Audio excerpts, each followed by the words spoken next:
Stave 4. The Last of the Spirits.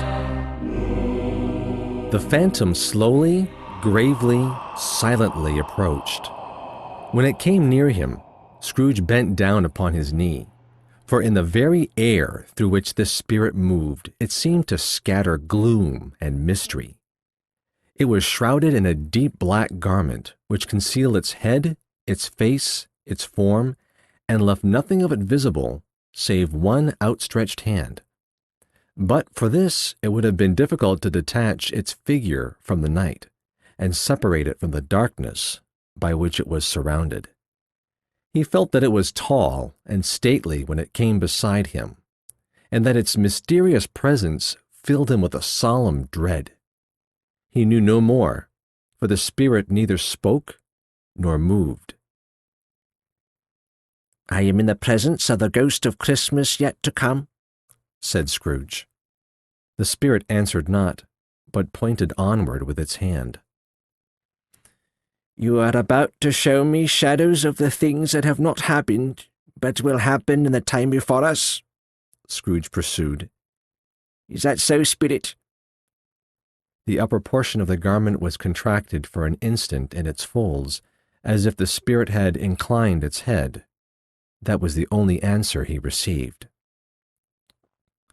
Although well used to ghostly company by this time, Scrooge feared the silent shape so much that his legs trembled beneath him, and he found that he could hardly stand when he prepared to follow it. The spirit paused a moment, as observing his condition, and giving him time to recover. But Scrooge was all the worse for this.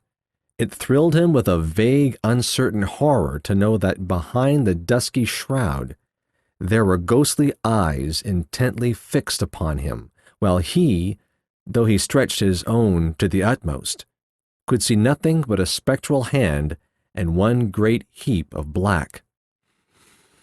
"Ghost of the future," he exclaimed, "I fear you more than any spectre I've seen. But as I know your purpose is to do me good, and as I hope to live to be another man from what I was, I am prepared to bear you company, and do it with a thankful heart. Will you not speak to me?" It gave him no reply.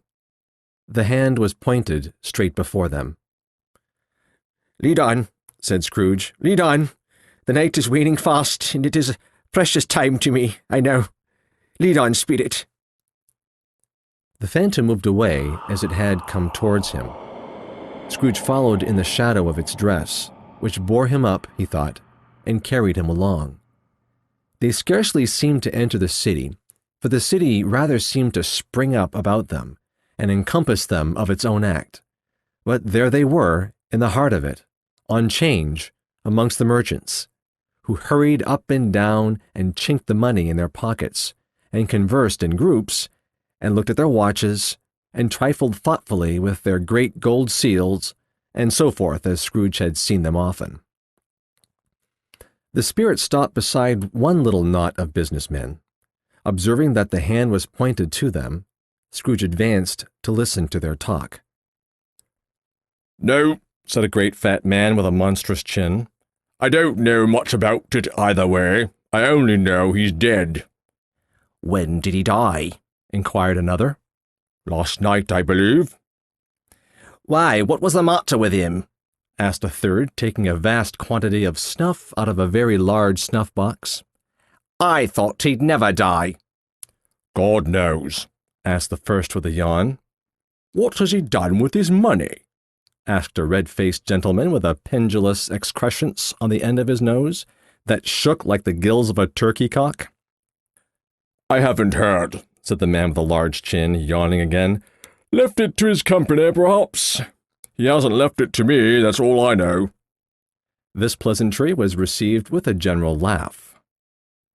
"It's likely to be a very cheap funeral," said the same speaker, "for upon my life I don't know of anybody to go to it.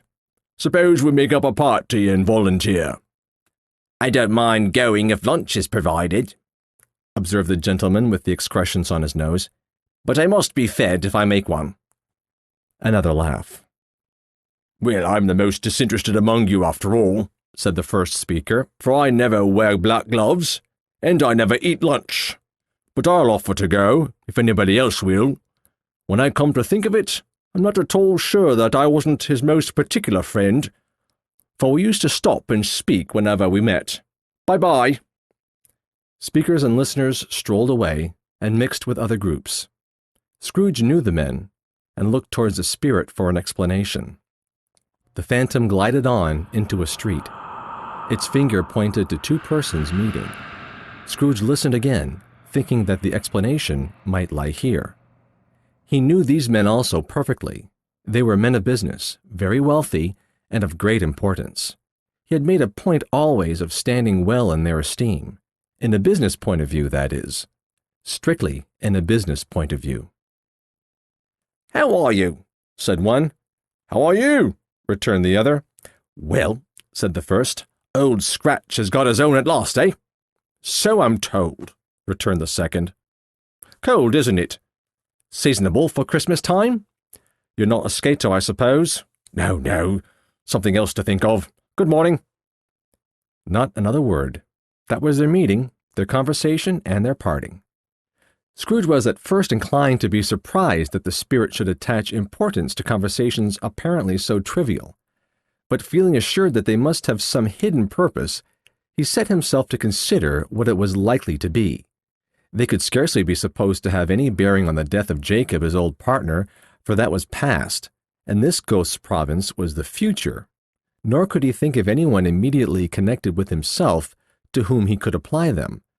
But nothing doubting that to whomsoever they applied, that they had some latent moral for his own improvement, he resolved to treasure up every word he heard and everything he saw, and especially to observe the shadow of himself when it appeared. For he had an expectation that the conduct of his future self would give him the clue he missed, and would render the solution of these riddles easy. He looked about in that very place for his own image, but another man stood in his accustomed corner, and though the clock pointed to his usual time of day for being there, he saw no likeness of himself among the multitudes that poured in through the porch. It gave him little surprise, however, for he had been revolving in his mind a change of life, and thought and hoped he saw his new-born resolutions carried out in this. Quiet and dark, beside him stood the phantom, with its outstretched hand. When he roused himself from his thoughtful quest, he fancied from the turn of the hand, and its situation in reference to himself, that the unseen eyes were looking at him keenly. It made him shudder and feel very cold. They left the busy scene and went into an obscure part of the town, where Scrooge had never penetrated before, although he recognized its situation and its bad repute. The ways were foul and narrow, the shops and houses wretched, the people half-naked, drunken, slipshod, ugly. Alleys and archways like so many cesspools disgorged their offenses of smell and dirt and life upon the straggling streets, and the whole quarter reeked with crime, with filth and misery. Far in this den of infamous resort, there was a low-browed beetling shop, below a penthouse roof, where iron, old rags, bottles, bones, and greasy offal were brought. Upon the floor within were piled up heaps of rusty keys, nails, chains, hinges, files, scales, weights, and refuse iron of all kinds. Secrets that few would like to scrutinize were bred and hidden in mountains of unseemly rags, masses of corrupted fat, and sepulchres of bones. Sitting in among the wares he dealt in, by a charcoal stove made of old bricks, was a gray-haired rascal, nearly 70 years of age, who had screened himself from the cold air without by a frowsy curtaining of miscellaneous tatters hung upon a line, and smoked his pipe in all the luxury of calm retirement. Scrooge and the phantom came into the presence of this man, just as a woman with a heavy bundle slunk into the shop. But she had scarcely entered when another woman, similarly laden, came in too, and she was closely followed by a man in faded black, who was no less startled by the sight of them than they had been upon the recognition of each other. After a short period of blank astonishment, in which the old man with the pipe had joined them, they all three burst into a laugh. "Let the charwoman alone to be the first," cried she who had entered first. "Let the laundress alone to be the second, and let the undertaker's man alone to be the third. Look here, old Joe, here's a chance if we haven't all three met here without meaning it." "You couldn't have met in a better place," said old Joe, removing his pipe from his mouth. "Come into the parlour. You were made free of it long ago, you know, and the other two ain't strangers. Stop till they shut the door of the shop. Ah, how it squeaks! There ain't such a rusty bit of metal in the place as its own hinges, I believe, and I'm sure there's no such old bones here as mine. Ha ha! We're all suitable for our calling. We're well matched. Come into the parlour. Come into the parlour." The parlour was the space behind the screen of rags. The old man raked the fire together with an old stair-rod, and having trimmed his smoky lamp, for it was night, with the stem of his pipe, put it in his mouth again. While he did this, the woman who had already spoken threw her bundle on the floor and sat down in a flaunting manner on a stool, crossing her elbows on her knees, and looked with a bold defiance at the other two. "What odds, then? What odds, Mrs. Dilber?" said the woman. "Every person has a right to take care of themselves. He always did." "That's true indeed," said the laundress. "No man more so." "Why, then, don't stand staring as if you was afraid, woman. Who's the wiser? We're not going to pick holes in each other's coats, I suppose?" "No, indeed," said Mrs. Dilber and the man together. "We should hope not." "Very well, then," cried the woman. "That's enough. Who's the worse for the loss of a few things like these? Not a dead man, I suppose?" "No, indeed," said Mrs. Dilber, laughing. "If he wanted to keep him after he was dead, a wicked old screw," pursued the woman, "why wasn't he natural in his lifetime? If he had been, he'd have somebody to look after him when he was struck with death, instead of lying gasping out his last there, alone by himself." "It's the truest word that ever was spoke," said Mrs. Dilber. "It's a judgment on him." "I wish it was a little heavier judgment," replied the woman, "and it should have been, you may depend upon it, if I could have laid my hands on anything else. Open that bundle, old Joe, and let me know the value of it. Speak out plain. I'm not afraid to be the first, nor afraid for them to see it. We know pretty well that we were helping ourselves before we met here, I believe. It's no sin. Open the bundle, Joe." But the gallantry of her friends would not allow this, and the man in faded black, mounting the breech first, produced his plunder. It was not extensive. A seal or two, a pencil case, a pair of sleeve buttons, and a brooch of no great value were all. They were severally examined and appraised by old Joe, who chalked the sums he was disposed to give for each upon the wall, and added them up into a total when he found there was nothing more to come. "That's your account," said Joe, "and I wouldn't give it another sixpence if I was to be boiled for not doing it. Who's next?" Mrs. Dilber was next. Sheets and towels, a little wearing apparel, 2 old-fashioned silver teaspoons, a pair of sugar tongs, and a few boots. Her account was stated on the wall in the same manner. "I always give too much to the ladies. It's a weakness of mine, and that's the way I ruin myself," said old Joe. "That's your account. If you asked me for another penny, and made it an open question, I'd repent of being so liberal and knock off half a crown." "And now undo my bundle, Joe," said the first woman. Joe went down on his knees for the greater convenience of opening it, and having unfastened a great many knots, dragged out a large and heavy roll of some dark stuff. "What do you call this?" said Joe. "Bed curtains." "Ah," returned the woman, laughing and leaning forward on her crossed arms. "Bed curtains." "You don't mean to say you took 'em down, rings and all, with them lying there?" said Joe. "Yes, I do," replied the woman. "Why not?" "You were born to make your fortune," said Joe, "and you'll certainly do it." "I certainly shan't hold my hand, when I can get anything in it by reaching it out, for the sake of such a man as he was, I promise you, Joe," returned the woman coolly. Don't drop that oil upon the blankets now." "His blankets?" asked Joe. "Whose else do you think?" replied the woman. "He isn't likely to take cold without him, I dare say." "I hope he didn't die of anything catching, eh?" said old Joe, stopping in his work and looking up. "Don't you be afraid of that," returned the woman. "I ain't so fond of his company that I'd loiter about him for such things if he did. Ah, you may look through that shirt till your eyes ache, but you won't find a hole in it, nor a threadbare place. It's the best he had, and a fine one, too. They'd have wasted it if it hadn't been for me." "What do you call wasting of it?" asked old Joe. "Putting it on him to be buried in, to be sure," replied the woman with a laugh. "Somebody was fool enough to do it, but I took it off again. If calico ain't good enough for such a purpose, it isn't good enough for anything. It's quite as becoming to the body. He can't look uglier than he did in that one." Scrooge listened to this dialogue in horror.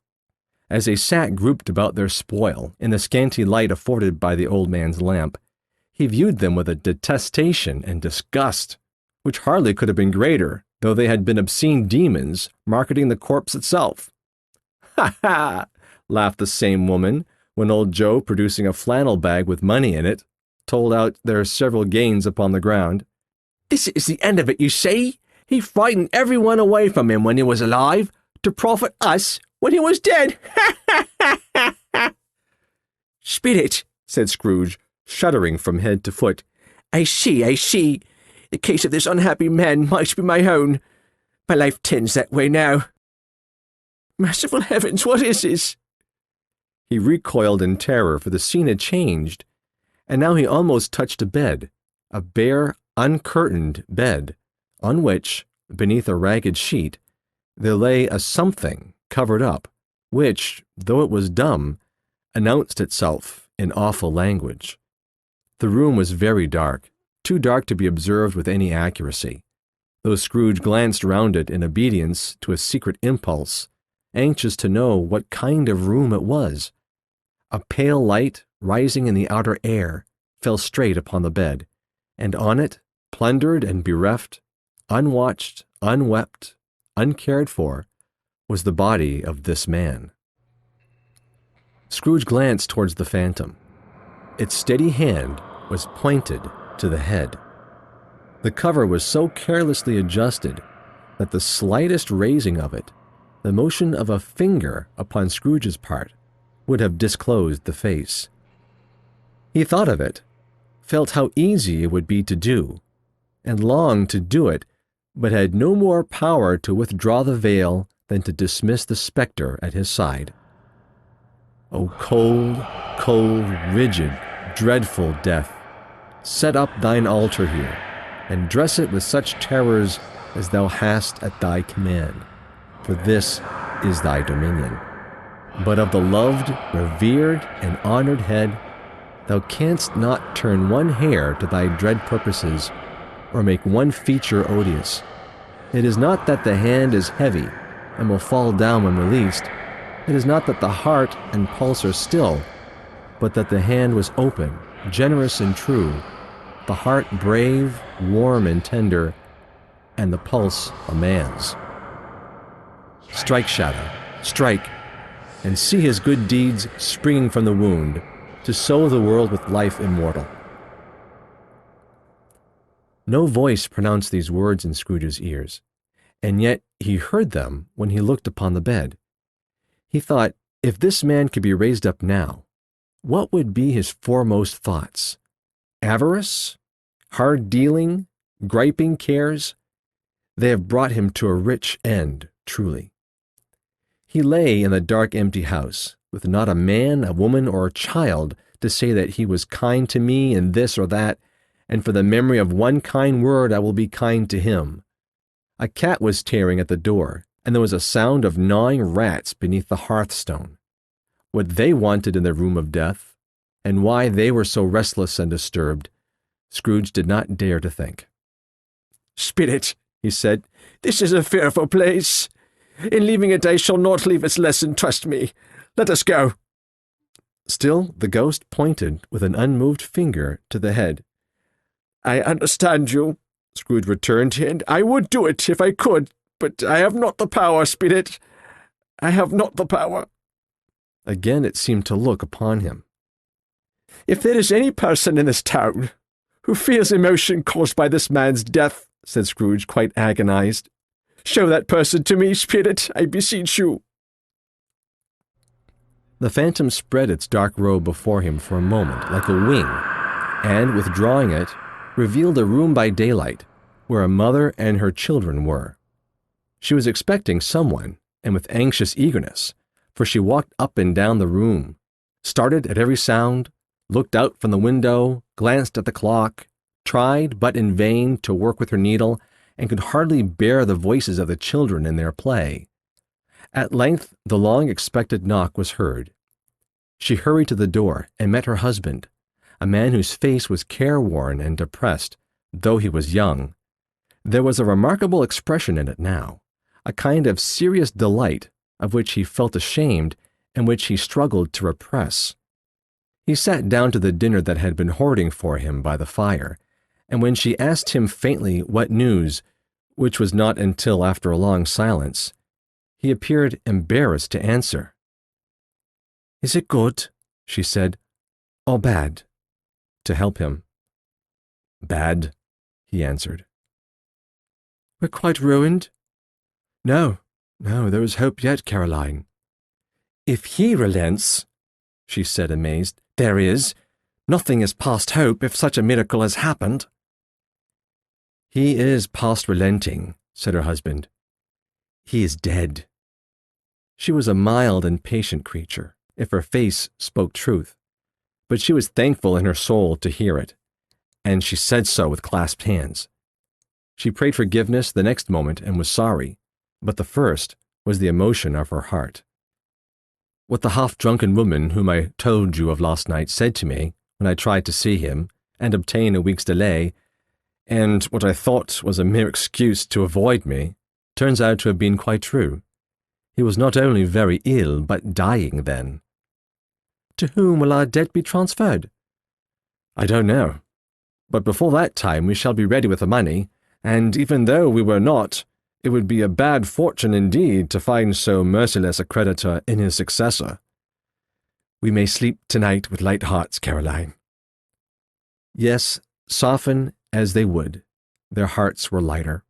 Their children's faces, hushed and clustered round to hear what they so little understood, were brighter, and it was a happier house for this man's death. The only emotion that the ghost could show him, caused by the event, was one of pleasure. "Let me see some tenderness connected with the death," said Scrooge. "All that dark chamber spirit which we just left now will be forever present to me." The ghost conducted him through several streets familiar to his feet, and as they went along, Scrooge looked here and there to find himself, but nowhere was he to be seen. They entered poor Bob Cratchit's house, the dwelling he had visited before, and found the mother and the children seated round the fire. Quiet, very quiet. The noisy little Cratchits were as still as statues in one corner and sat looking up at Peter, who had a book before him. The mother and her daughters were engaged in sewing, but surely they were very quiet. "And he took a child and set him in the midst of them." Where had Scrooge heard these words? He had not dreamed them. The boy must have read them out as he and the spirit crossed the threshold. Why did he not go on? The mother laid her work upon the table and put her hand up to her face. "The color hurts my eyes," she said. "The color? Ah, poor Tiny Tim." "They are better now again," said Cratchit's wife. "It makes them weak by candlelight, and I wouldn't show weak eyes to your father when he comes home for the world. It must be near his time." "Past it, rather," Peter answered, shutting up his book. "But I think he has walked a little slower than he used to, these few last evenings, Mother." They were very quiet again. At last she said, in a steady, cheerful voice that only faltered once, "I have known him walk with I've known him walk with Tiny Tim upon his shoulder very fast indeed. And so have I, cried Peter. Often. And so have I, exclaimed another. So had all. But he was very light to carry, she resumed, intent upon her work, and his father loved him so that it was no trouble. And there is your father at the door. She hurried out to meet him, and little Bob and his comforter, he had need of it, poor fellow, came in. His tea was ready for him on the hob, and they all tried who should help him to it most. Then the two young Cratchits got upon his knees and laid, each child, a little cheek against his face, as if they said, "Don't mind it, father. Don't be grieved." Bob was very cheerful with them, and spoke pleasantly to all the family. He looked at the work upon the table and praised the industry and speed of Mrs. Cratchit and the girls.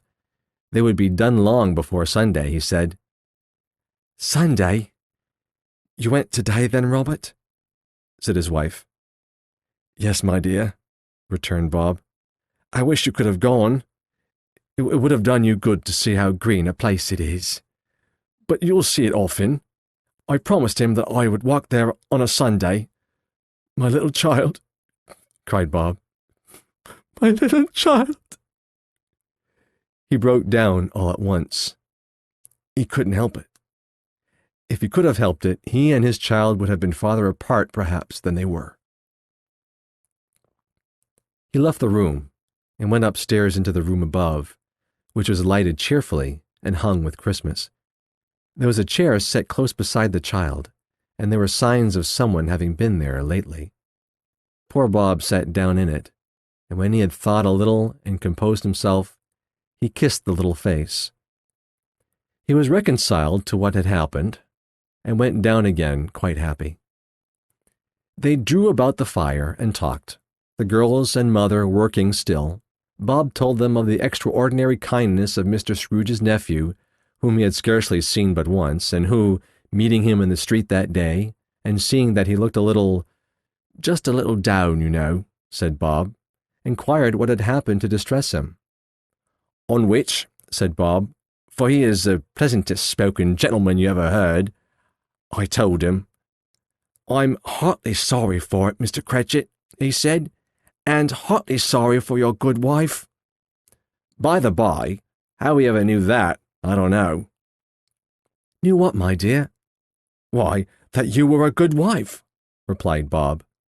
Everybody knows that, said Peter. Very well observed, my boy, cried Bob. I hope they do. Heartily sorry, he said, for your good wife.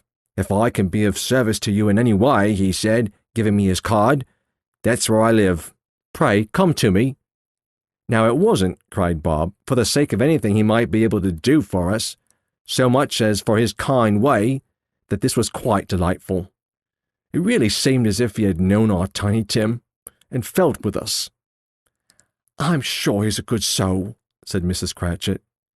You would be surer of it, my dear, returned Bob, if you saw and spoke to him. I shouldn't be at all surprised, mark what I say, if he got Peter a better situation. Only hear that, Peter, said Mrs. Cratchit. And then, cried one of the girls, Peter will be keeping company with someone and setting up for himself. Get along with you, retorted Peter, grinning. It's just as likely not, said Bob, one of these days, though there's plenty of time for that, my dear. But however and whenever we part from one another, I'm sure we shall none of us forget poor Tiny Tim, shall we? Or this first parting that there was among us. Never, father, cried they all.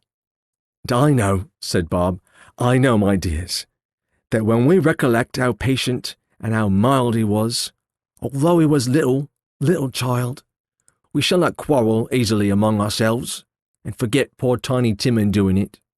No, never, father, they all cried again. I'm very happy, said little Bob. I'm very happy. Mrs. Cratchit kissed him, his daughters kissed him, the two young Cratchits kissed him, and Peter and himself shook hands. Spirit of Tiny Tim, thy childish essence was from God. Spectre, said Scrooge, something informs me that our parting moment is at hand. I know it, but I know not how. Tell me, what man that was whom we saw lying dead?" The ghost of Christmas yet to come conveyed him as before, though at a different time, he thought. Indeed, there seemed no order in these latter visions, save that they were in the future, into the resorts of businessmen, but showed him not himself. Indeed, the spirit did not stay for anything, but went straight on, as to the end just now desired, until besought by Scrooge to tarry for a moment. "This court," said Scrooge, "through which we hurry now, is where my place of occupation is, and has been for a length of time. I see the house. Let me behold what I shall be in days to come." The spirit stopped.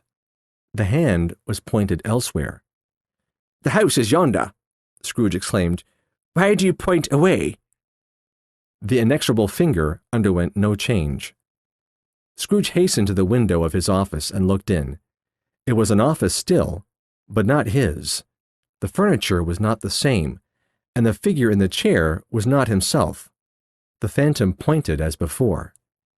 He joined it once again, and wondering why and whither he had gone, accompanied it until they reached an iron gate. He paused to look round before entering. A churchyard. Here, then, the wretched man whose name he had now to learn lay underneath the ground. It was a worthy place, walled in by houses, overrun by grass and weeds, the growth of vegetation's death, not life, choked up with too much burying, fat with repleted appetite. A worthy place. The spirit stood among the graves and pointed down to one.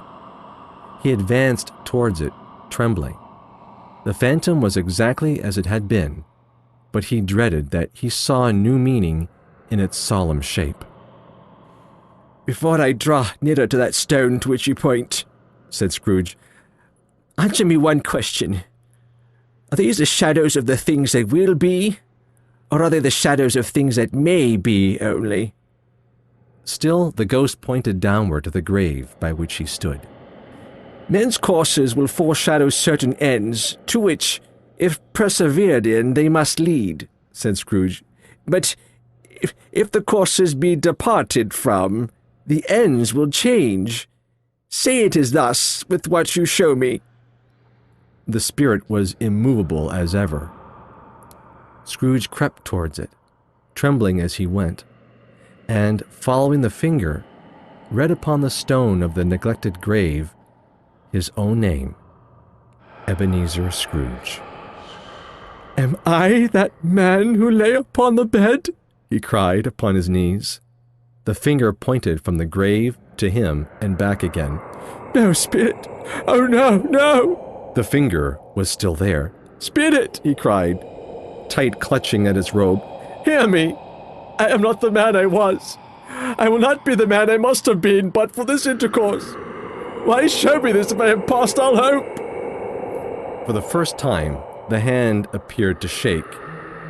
"Good spirit," he pursued, as down upon the ground he fell before it, "your nature intercedes for me and pities me. Assure me that I yet may change these shadows you have shown me by an altered life." The kind hand trembled. "I will honor Christmas in my heart and try to keep it all the year. I will live in the past, the present, and the future. The spirits of all three shall strive within me. I will not shut out the lessons that they teach. Oh, tell me that I may sponge away the writing on the stone." In his agony, he caught the spectral hand. It sought to free itself, but he was strong in his entreaty, and detained it. The spirit, stronger yet, repulsed him. Holding up his hands in a last prayer to have his fate reversed, he saw an alteration in the phantom's hood and dress. It shrunk, collapsed, and dwindled down into a bedpost.